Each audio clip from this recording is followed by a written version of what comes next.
Welcome back. You're watching Ian King live from the heart of the city.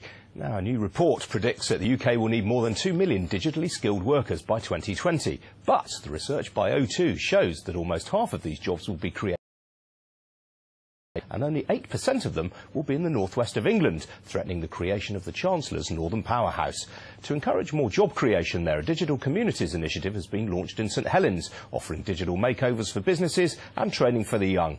Local firm Bartons Pickles told us what the digital revolution means for them, via smartphone, of course.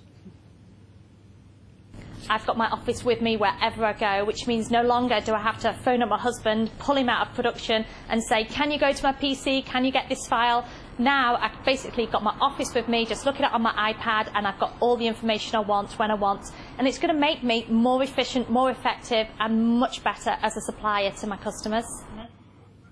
Well, Emma Jones is founder of Enterprise Nation, an online business community with more than 75,000 members, and has just made it back from the hub in St Helens. So, Emma, I mean, do you think there is a north-south divide in digital skills? Well, there certainly wasn't in St Helens this morning, Ian, so it was very alive. O2 launched their digital hub. The brilliant thing, I think, in terms of where they've launched it, it's in the middle of a shopping centre.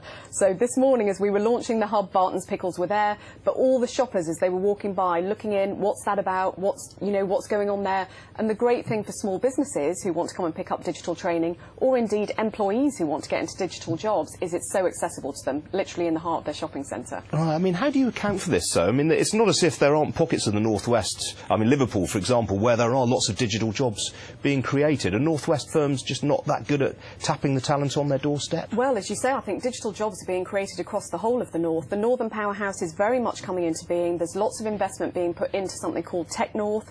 O2 opened their hub this morning. We as a company opened a hub in Barnsley, Yorkshire, a couple of weeks ago, in a building called the Digital Media Centre, which is all about helping small businesses realise these digital skills, make the most of the digital opportunity. So I think there's a huge amount happening in the north, and hopefully what we'll see, if those figures are done in 12 months' time again,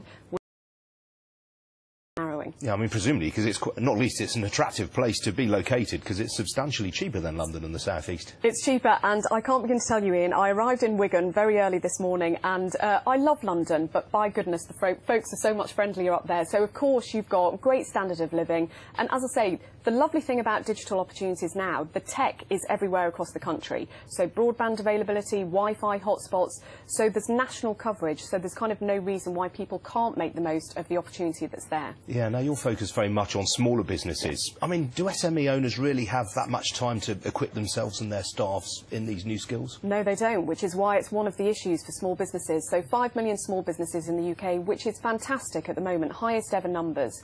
But still, just under 50% of small businesses don't have a website. I was just talking to somebody about that just before I came into the studio. So they don't have a website. The reason being, they're so busy running the business, they don't necessarily have the time, build a website, use social media, make the most of mobile technology. So things like the O2 Hub, things like small business networks, getting digital training out there is essential for the business owners to make them aware of what the digital opportunity is, and then make it accessible and time-friendly for them to come in and do the education and the learning. Is it just a matter of time, though, Emma? Is there a cost issue here as well? Are people deterred by the expense that they think is involved in setting up a website? But, you know, this is the great thing, and we covered this morning because we had a panel session in the O2 Hub, and one of the questions came up is, how much is this going to cost me as a small business? The great thing about the digital opportunity at the moment, if you're starting a business, you can start it on a budget of zero.